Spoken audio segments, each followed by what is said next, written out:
We're going to jump into our message this morning, and it comes from Ephesians chapter 4, verses 1 to 3. And my Bible, it's funny, my translation, the NLT that I normally preach out of, doesn't use the one another phrase, so we're going to read it out of NIV. Ephesians 4, 1 to 3, Paul writes to the church in Ephesus, and Paul says, "As a prisoner for the Lord, then I urge you to live a life worthy of the calling you have received. Be completely humble and gentle. Be patient, bearing with one another in love. Make every effort to keep the unity of the Spirit through the bond of peace." In the middle of that, there's in our one another series, we're looking at where does it say one another? It says, be completely humble and gentle, be patient, bearing with one another. And whenever I've read the phrase bearing with one another, first off, I think of a grizzly bear mauling somebody, and I'm like, that's not bearing with one another to maul each other like bears. Okay. And then I think of, okay, so basically put up with each other, right? Bear with it. Grit your teeth and bear it, right? Just put up with each other. So that's the sermon. Put up with each other. We can go home. Wrong. It's always there's more. God doesn't give us simple things. He gives us better things. And when it comes to putting up with one another, the actual sermon this morning is called Quit Putting Up with One Another. I want you to quit putting up with your wife or your husband. I want you to quit putting up with your kids. I want you to quit putting up with your coworkers. You know that one coworker? I want you to quit putting up with them. I want you to quit putting up with your pastor. I'm not saying which one of your pastors you're putting up with, but I want you to quit putting up with your pastor. Or both of us, let's be real. We're both a handful. And because when it comes to putting up with things, first I thought of what it's like to put up with something that's not a human. And I grew up, to people that grew up on farms, I didn't grow up on a farm, but to people that didn't grow up on a farm, I grew up on a farm. Because I grew up on like an acreage, and we had a few cows and a mini horse and some goats and stuff. And when you have animals, you have fences. And when you build a fence, you always think you did it really well. Well, hopefully you think you did it really well. But you can build the best fence you ever thought you built. And you come by a month later, and you notice that your fence is actually got some faults to it. And it's not quite as good of a fence as you thought you built. Maybe the post is tipping over a little bit. Maybe the wire's not got the tension it needs on it to be as sturdy as it be, so like it starts to wiggle a little. It's just not as good of a fence as you thought. There's a lot of ways that building a fence can go wrong, unfortunately. I've learned this. And if you're me, when you see a fence that you thought you built right, that now it's not quite as good as you thought, and there's some faults with it, what you do is you put up with it. And by putting up with it, I mean, when I walk through the pasture, I kind of like, I'm walking along, and then I like curve around so I don't have to actually see it. And if I make the mistake of seeing it, I kind of try to forget it as fast as I can. And if anybody else who knows what fences are supposed to look like comes by, I make sure they don't go anywhere near it. I just put up with it. And eventually, if you put up with something long enough, whether it's a thing or a person, it blows up on you, or you blow up on it. And at some point, especially if you have goats, they come over to the fence and they're like, "So, are there any faults in this fence?" "Oh, yep, there is." And they push on it and they lean on it, and eventually they go through it and they find greener pastures in your neighbor's, golf course. We live next to a golf course. It was a problem, especially when the cows got on it. But anyways, putting up with stuff, normally you put up with it until it blows up or you blow up. And it gets a lot worse with humans, because there's a human that I put up with at one point. And I think most of us have had jobs, and unfortunately, we're not the only person at our job. There's another person or 2 or 10 or 20 at our job. And we call them coworkers. And sometimes you find yourself putting up with coworkers. There was a point that I had a coworker, and they were actually really good to work with, but then they got put in a different role. And when they got put into this different role, suddenly a bunch of their faults started to show up. I started to go, man, this person has a lot of faults. They have a lot of sin in their life. Man, they're not a perfect human. Funny. But it was really frustrating. and it was really difficult. And my other coworkers and I were like, I guess we have to put up with them. And there's a point at which we knew how much longer they were going to be working for our organization. We're like, okay. And we started counting down the days. We'd pass each other in the hall and say, 59 more days, 27 more days, 8 more days. And we get to the point of their goodbye party, and it's a little bit too much of a party. Because we've been putting up with them. We had been avoiding, when you try to avoid anything becoming part of it. And so we try to avoid doing projects with them. We try to avoid having them get involved in things. And if we did have to do something with them, we'd kind of grit our teeth and bear it and suffer through it and look forward to getting done. And it was really unfortunate because this person was actually an awesome person, and I had a good friendship with them. And as I put up with them, I started to lose the friendship and the relationship with them. As I and my coworkers had a culture of putting up with them, it was not good for the culture of our group. It was not good for our community. And also, it was not great for our work. And so putting up became a problem. And you're like, Michael, I don't know what it's like to put up with people, right? I don't have a spouse that I love them, and I fell in love with them, and I saw they had a few faults, but I was like, I can put up with them. But then you find that whole, maybe they just chew too loudly. I don't know, that was me. Maybe they just do things the wrong way. Maybe they cut onions the wrong way. That's my wife. She cuts onions the wrong way. And it's these things that you're like, I can just put up with it. And you put up with it for years. And then 5, 10, 15, I'm guessing 20 years in, at some point, you're ready to blow up with them. Instead of putting up with them, you're blowing up with them about these little tiny things and these faults, let alone the big things. And we run into it. We put up with people at work. We put up with people at home. We put up with our kids sometimes. My kids put up with me already. Ivor's figured out how good I am at singing, and he does not. He puts up with it. And so in Ephesians, Paul is writing to the church in Ephesus about this issue.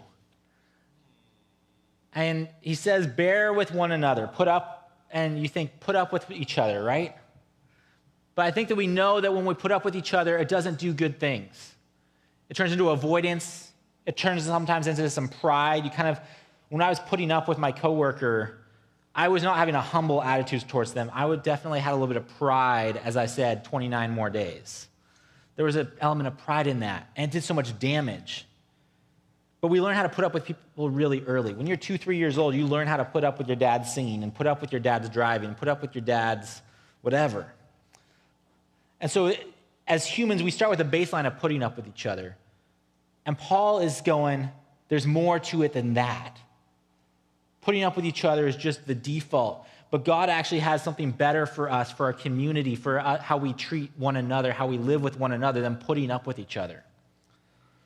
So let's read through it looking for what God might have to say that's a little bit more than just putting up with each other. Therefore I, a prisoner for serving the Lord. So Paul's writing, he's actually been imprisoned for preaching, for teaching, and practicing his faith of following Jesus. So it gives him a little bit of authority to say this. Beg you to lead a life worthy of your calling. For you have been called by God. Us here this morning, we have been called by God to be part of this church community. We've been called by God to follow Jesus together, to love people together as a community, and invite other people to do the same. We've been called by God too. Always be humble and gentle. Be patient with each other, making allowance for each other's faults. I like how the NLT says it, because instead of saying bear with one another, it gives a little bit more clarity. It says make allowance for each other's faults. You have faults. None of us here come without faults. We have faults. Make allowance for each other's faults because of your love. Make every effort to keep yourselves united in spirit, binding yourselves together with peace. There's a few words leading up to this. Before it says bear with one another, make allowance for each other's faults, it says be humble, which I have not been when I put up with people. Be gentle, which often I'm harsh when I'm putting up with somebody. Definitely if I get to the point of blowing up with them. And be patient with each other, which is what I always think I am when I'm putting up with someone. Because I'm like, I'm being patient with you. I'm not yelling at you. I'm being patient with you. But when I put all those words together, when I see that description and I think of what God might be doing there, I think of when somebody might have actually put up with me. And before I was here, I did some youth pastoring. Part of what youth groups often do is they do missions trips where we go and we serve people in a different country. And I was part of a church where we drive from Surrey to Mexicali, Mexico to serve there. And there was a trip where we had about 30 people on this trip. And so we had a bus. And I got my bus license for the trip because that's not sketchy at all. I just got my bus license and now I'm driving 30 people down to Mexico. And I got one of my youth leaders to get their bus license. But it involved some driving all night. So we needed a third driver. And I was asking around in the church who knows how to drive a bus, who might be interested in this. And I was told, talk to Doug. And so I talked to Doug. And Doug, it turns out, has a bus license and could drive a bus. And so I was like, Doug, can you go to Mexico with us? But Doug not only knew how to drive a bus, he'd also led many missions trips with another church to Mexico. And he'd run a company for most of his career. And he had so much experience. And as I got to know him, I was like, Doug is far more qualified than me to be running this trip. Let's see how this goes. Have you ever been on a trip where Murphy's Law takes over? Everything that could go wrong goes wrong. This was the missions trip of Murphy's Law.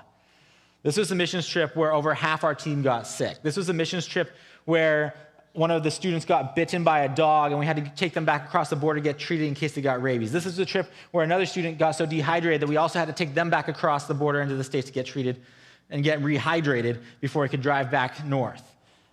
This was the trip where everything could go wrong. Right as we're getting close to the Canadian border, finally almost home, the bus alternator goes out, and suddenly we're just hoping that the battery survives the last couple hours and we actually make it back into Canada. And as we're going through this trip, you can imagine Doug watching Michael lead this trip. Doug, who has led many more trips than Michael will ever lead. Doug, who has run companies. Doug, who has double or triple the life experience of Michael. And he sees that Michael has some faults. He sees that Michael has a lot that Doug has to put up with. And Doug has some choices. He could put up with me by just avoiding it, just being like, I'm just the bus driver, not my problem. Michael does what Michael does. As long as he gets me home safely and I get fed, I'm fine. Or Doug could be a little bit more proactive, and Doug could be like, you know what? Michael's got all these faults. You know what? I'm just going to start to kind of, when stuff goes wrong, I'm going to talk to leaders and give a better plan. I'm just going to kind of take over. And I was scared that he might do that. I was like, please don't do this to me, Doug. You could do this, but please don't.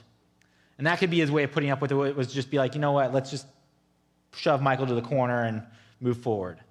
But instead, Doug chose humility and gentleness and patience. As he watched my faults come out,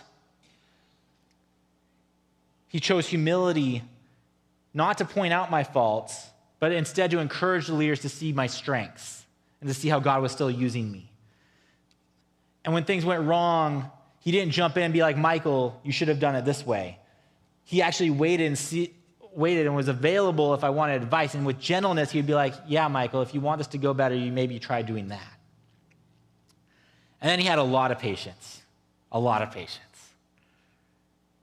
And because of him choosing not to put up with me, but to actually bear with me, to see my faults and see the faults that could kind of make me crumble, but instead of just putting up with me and kind of staying in his lane, he actually chose to support me, to bear me up.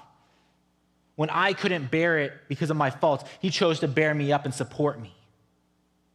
If I was a fence with some faults, he was coming in and putting in a few more fence posts to support me. He bore with me in that experience. And that trip went amazingly. I grew as a leader. The students grew. There were some who came to faith through that trip. And if we'd had infighting, if he'd been putting up with me, we would have had infighting. We would have had problems. We would have had division in our community. Instead, God worked powerfully through it. So if you're like, okay, maybe God's tapping me on the shoulder being like, hey, there's somebody you're putting up with right now. It's time to change from putting up with people to bearing with them. It's time to quit. Avoid seeing where somebody at church sits, that person you're putting up with at church, and you're like, if they sit on this side, then I sit on this side. If they sit over here, then I sit over here. If they join that small group, then I join that small group, you know? And God's saying, hey, it's time to start bearing with them. How do we do that? Well, Paul said it. Humility, gentleness, and patience.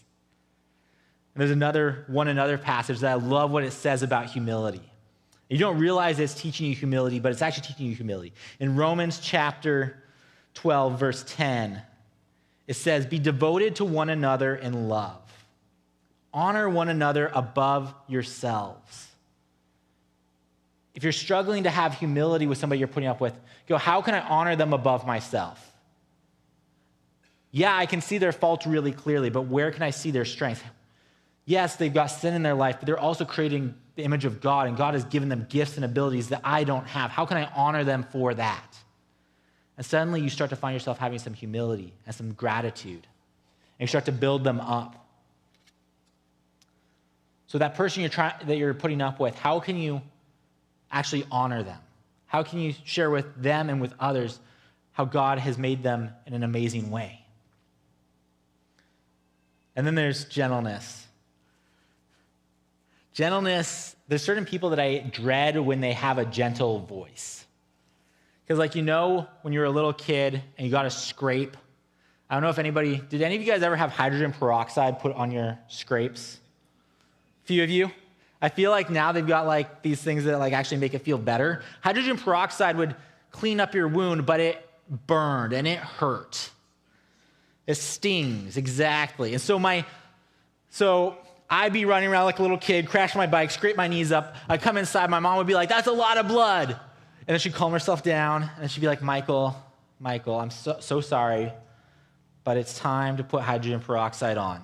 And she would be gentle, and her gentle voice would come out because she loved me so much, and she didn't want to hurt me, but she knew that it was worth it to hurt me for my good. And she would be like, the hydrogen peroxide is what you need. It's not what you want, but it's what you need. And so she put on her gentle voice, and she gently tortured me with hydrogen peroxide.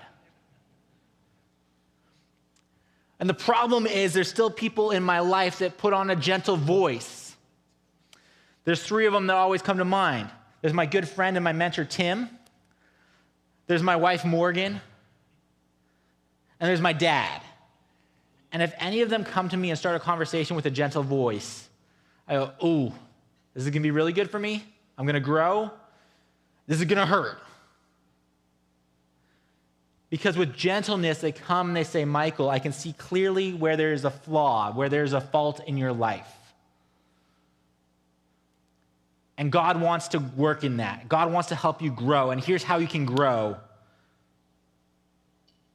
And I'm not blowing up on you. This isn't a frustration. I've not been putting up with you so long that I'm just going to yell at you about your faults.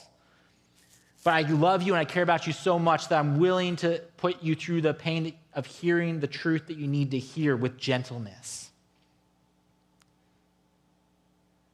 And so you need some humility first. But out of that humility, you can walk in with gentleness and actually help somebody grow and support them through helping them see the fault that they may need to grow in.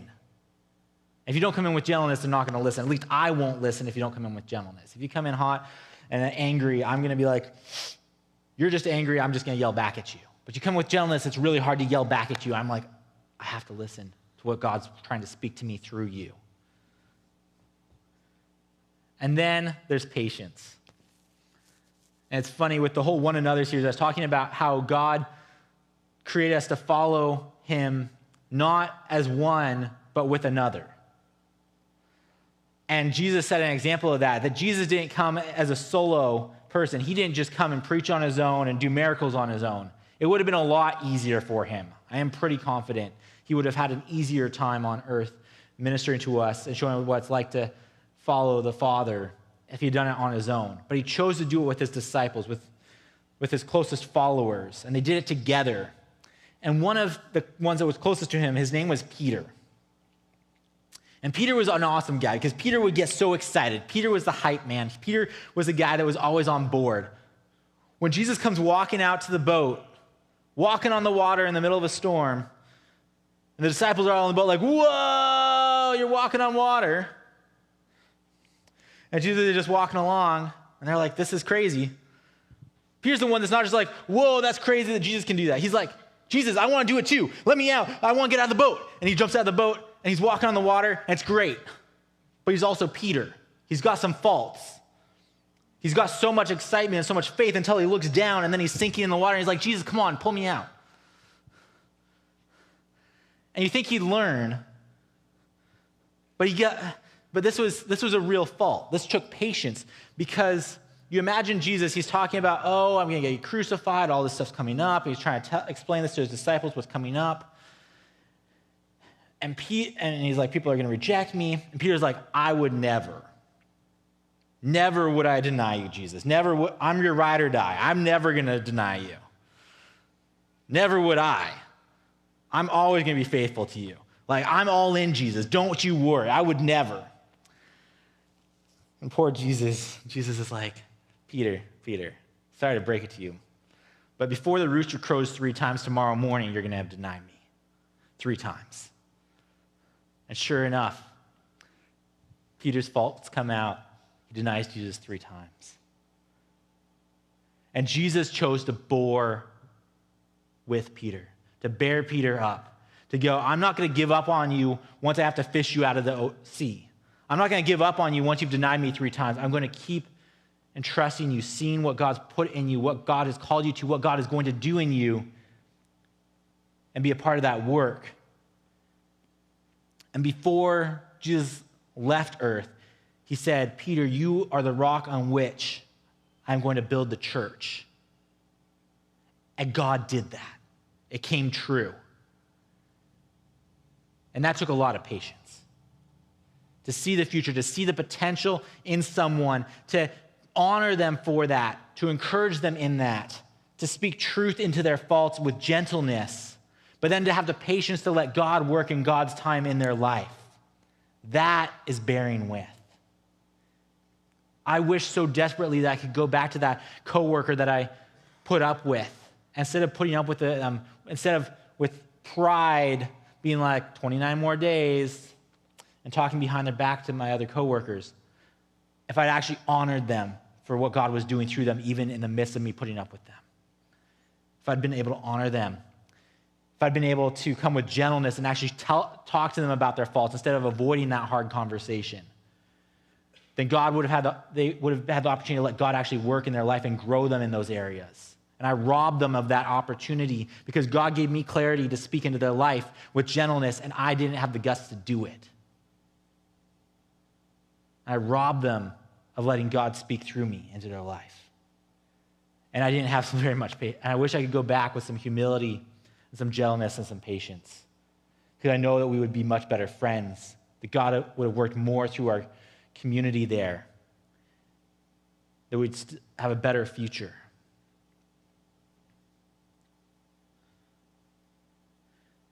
So in our church, it's interesting. In our church, what does this look like? We have a vision that we write on everything. I'm tempted to put it up on the wall so that we don't ever forget it. We have a vision that we discern that God has for our church community. That with one another, not on our own, with one another, that we would follow Jesus together. That we would love people. That we would invite others to do the same. It's an amazing opportunity. It's an amazing calling. Just as those in the church in Ephesus were called, we have been called. Being part of the church community means we're called. But we can be normal, basic humans and put up with each other. And let the sin of that take control. And damage our community, damage our relationships, separate us from each other, tear each other down. Or we can quit putting up with each other. And when we quit putting up with each other and we bear with each other instead, with humility and with gentleness and with patience, then I believe that God is going to empower us to really live out that calling he has given us, to live it out faithfully, that with excellence and with a way that not that humans don't work, but in a way that God works, we're going to follow God more faithfully. We're going to love people more truly and more genuinely. And we're going to invite people into it with us. So I challenge you in your family, at work, at home, but particularly at church, particularly with the people sitting in front of you, the people sitting behind you, on your right and your left. Quit putting up with each other. Quit putting up with one another and start bearing with one another. I'm going to close this up in prayer. God, we're so thankful that you put us together. We have gratitude that you put us with a lot of other imperfect people that you are working in, that you are perfecting. That you put us together to encourage each other with humility, to build each other up, to honor what you have put in each person here. That you've put us in a place to speak with gentleness the truth that we need to hear, to see each other's faults clearly, but to see it with hope like you have hope, that you see our faults not with condemnation of, oh, you're broken and you can never be repaired, that you look at our faults and you say, I want to step in. I have hope for you because I know that I can bring healing. I pray that we'd see each other's faults with your eyes, God, that we'd see each other's faults with hope. I pray that we would have patience, that we would lean into relationship with each other and bear each other up with patience as we grow towards you together, as we follow you together, as we love each other, as we make this a place where we can invite others to do the same, God. Pray you would do that in this community at Cedar Valley. In your name, amen. All right, well, that's kind of the big service today. It's time to have an awkward silence and then go out to the lobby. I encourage you to have a conversation with somebody. Ask somebody a question that you haven't asked them before. Get to know each other better. And let's be the church together. All right, have a great Sunday.